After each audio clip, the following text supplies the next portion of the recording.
Pag may itinanim, may aanihin. So, first harvest from our garden, sariwang ani. So, meron tayong parsley.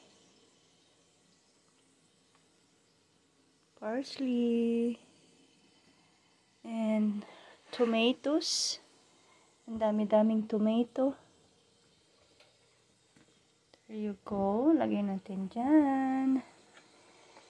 This one is Roma tomato, guys. So, merong malaki, merong maliit. Ito, Roma tomato siya.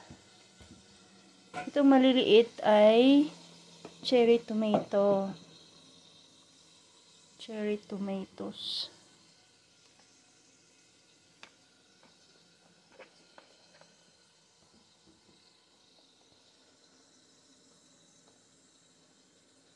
So, na-harvest ko siya ng ganito. Ganito yung kulay niya, guys.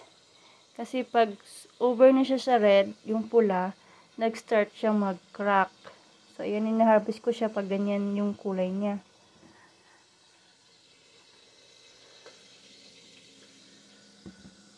So, I'm thinking, gagawa ako ng roasted tomatoes. Ayan. Dami pa doon sa garden. So, ito ay stock ko for winter. Dahil malapit na ang mag-winter dito, guys. So, malapit na ang taglamig. So, ayan ang ating Roma tomato.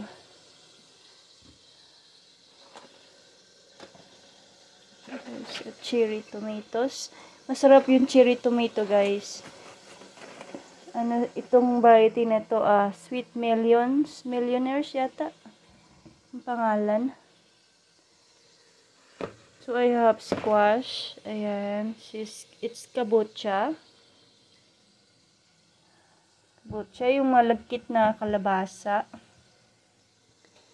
Ito naman yung mga dried na garden beans. So, isi-save ko to. Dahil itatanim ko siya next year. So, I have some okra. Ayan, okra. This is jalapeno. So, red na siya, guys. Oh, nahinog na. This one is the garden beans. There you go. Garden beans. Is cantaloupe. Yan, cantaloupe to, guys. Nahulog siya, guys. So, this, I think, hinog na siya. Nahulog talaga siya. Ito ay pipino, cucumber. There you go. Yan, cherry tomato. And corn. Yan, mais. So, ayan yung ating harvest ngayong araw na ito. So, ayan yung corn, cucumber or pipino, garden beans, cantaloupe, jalapeno, okra, kabocha, kalabasa, tomato or kamatis, cherry tomatoes, parsley. Ayan. Diba? Maganda talaga pag may harvest. Ayan. Fresh from the garden. Thank you, Lord.